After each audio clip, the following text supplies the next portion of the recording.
Welcome back to Sarvadev Anushthanam. नमस्कार, मैं आचार्य श्री विमलेश कुमार झा आप सभी को आपके ही अपने चैनल सर्वदेव अनुष्ठानम में हार्दिक अभिनंदन करता हूं। मित्रों, आप सभी को गुरु पूर्णिमा की हार्दिक शुभकामना। आप लोग अपने जीवन में स्वस्थ और चिरायु को प्राप्त करें और आपके जीवन में गुरु भक्ति की उत्तरोत्तर वृद्धि हो, यही परमेश्वर से प्रार्थना है। मित्रों, 13 जुलाई दिन बुधवार 2022 को गुरु पूर्णिमा का यह महोत्सव पूरे भारतवर्ष में हर्ष और उल्लास के साथ मनाया जाएगा। मित्रों, गुरु पूर्णिमा का जो व्रत है गुरु और शिष्य का बहुत ही बड़ा पर्व और महोत्सव के रूप में मनाया जाता है। गुरु पूर्णिमा के दिन व्यास जी का जन्म दिवस के रूप में भी मनाया जाता है। उसी दिन भगवान व्यास जी का जन्म हुआ था और वे आज भी सशरीर इस पृथ्वी पर निवास करते हैं। अष्टम चिरायु में उनका भी नाम आता है। अष्टम चिरायु कौन कौन से हैं? तो अश्वत्थामा, बलिर्ज, व्यासो, हनुमानश्च विभीषणः, कृपः परशुरामश्च, सप्तवे चिर जीवनः। अष्टम में जो है मार्कंड मुनि जी का नाम आता है। ये अष्ट चिरायु हैं जो आज भी सशरीर इस पृथ्वी पर निवास करते हैं। तो आषाढ़ शुक्ल पक्ष की पूर्णिमा को गुरु पूर्णिमा कहा जाता है। गुरु पूर्णिमा के दिन अपने अपने गुरुओं का आशीर्वाद अवश्य प्राप्त करिएगा और गुरु के आशीर्वाद से ही धन, संपत्ति, सुख, शांति और वैभव का वरदान पाया जा सकता है। इस वर्ष गुरु पूर्णिमा के अवसर पर 4 योग बन रहे हैं जो बहुत ही शुभ और अद्भुत योग हैं, राजयोग दे रहे हैं। इस बार 4 योग है रोचक, भद्र, हंस और शस्य नाम के विशेष योग हैं और यह गुरु पूर्णिमा को अत्यंत ही महत्वपूर्ण और लाभदायक बना रहे हैं ये तिथि। तो गुरु पूर्णिमा का महत्व क्या है? तो हमारे हिंदू धर्म के मान्यताओं के अनुसार आषाढ़ मास शुक्ल पक्ष पूर्णिमा को महर्षि वेदव्यास जी का जन्म हुआ था और इसीलिए इसे व्यास पूर्णिमा भी कहते हैं और इस दिन से ऋतु का परिवर्तन भी होता है।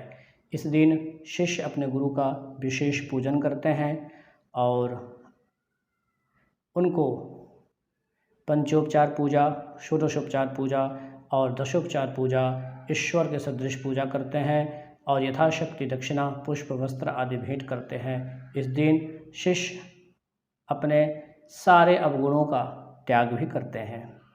तो आपके जीवन में कौन गुरु हो सकते हैं? तो सामान्यतः हम लोग शिक्षा प्राप्त जो प्रदान करने वाले हैं उनको ही गुरु समझते हैं, लेकिन वास्तव में ज्ञान देने वाला शिक्षक बहुत आंशिक अर्थों में गुरु होता है। गुरु होने के तमाम कुछ महत्वपूर्ण बिंदुएं हैं जिसमें 13 बिंदु बहुत ही महत्वपूर्ण हैं जो इस प्रकार से हैं। शांत रहे, दांत है, कुलीन, विनीत, शुद्ध, वेशवाह, शुद्धाचारी, सुप्रतिष्ठित, चक्षुः जो शुचिर, दक्ष है, सुबुद्धि, आश्रमी, ध्याननिष्ठ, तंत्र मंत्र विशारद और निग्रह अनुग्रह गुरु की प्राप्ति होने के बाद प्रयास करना चाहिए। उनके दिशा निर्देशों का हमेशा पालन करना चाहिए। ये सब सारी चीज़ें हैं। गुरु की उपासना आप कैसे करेंगे?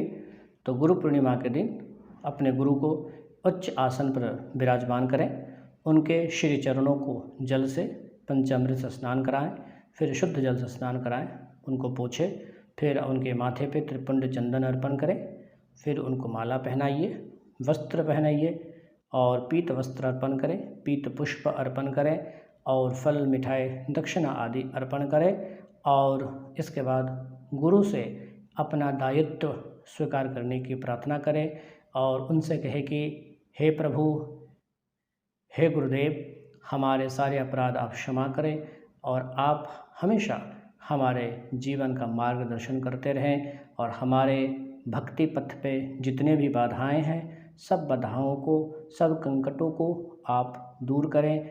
हम अपने जीवन में स्वस्थ रहें, सुखी रहें, प्रसन्न रहें और हमारे जीवन में गुरु भक्ति की उत्तरोत्तर वृद्धि होती रहे और आप हमारा इसी प्रकार से ध्यान रखते रहें। आपको शत शत नमन, कोटि कोटि नमस्कार। इस प्रकार से आप गुरु का पूजन करेंगे और गुरु के पूजन के पश्चात उनकी आरती उतारिए।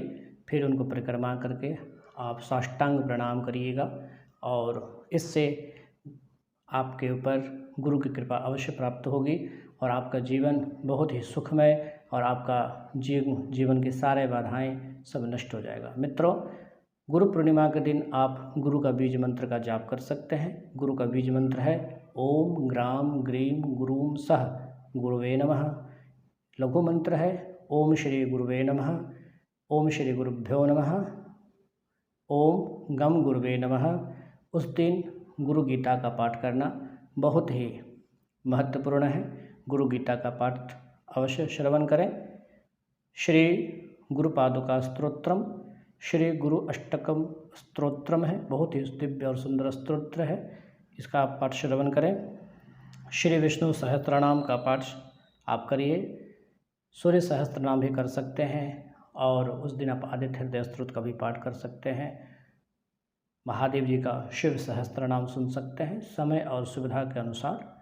तो ये सब स्तोत्र हैं, कुछ मंत्र हैं। अष्टावक्र जी का गीता भी बहुत ही सुप्रसिद्ध है, आप उनका भी पारायण कर सकते हैं। और जितने भी गुरु से संबंधित ग्रंथ हैं, साहित्य हैं, उसका अवश्य पठन पाठन करें और श्रवण करें। श्री गुरुचरित्र का भी आप पाठ करिए। इससे गुरु भक्ति में उत्तरोत्तर वृद्धि को प्राप्त होगी और गुरु की कृपा हमेशा आपके ऊपर बनी रहेगी और हर प्रकार से उनकी जो है ये कृपा प्रसाद की प्राप्ति होगी। मित्रों, इस वीडियो से संबंधित सारे जानकारी, सारे महत्वपूर्ण बिंदु डिस्क्रिप्शन बॉक्स में दिया गया है, तो आप लोग वहां जाकर ज़्यादा से ज़्यादा जानकारी को प्राप्त करिएगा। और एक बार पुनः आप सभी को गुरु पूर्णिमा की हार्दिक शुभकामना। आप अपने जीवन में स्वस्थ, चिरायु, दीर्घायु को प्राप्त करें और आपका जीवन सुखमय हो, आनंदमय हो। ओम श्री गुरुभ्यो नमः, ओम श्री गुरुभ्यो नमः, ओम श्री गुरुभ्यो नमो नमः।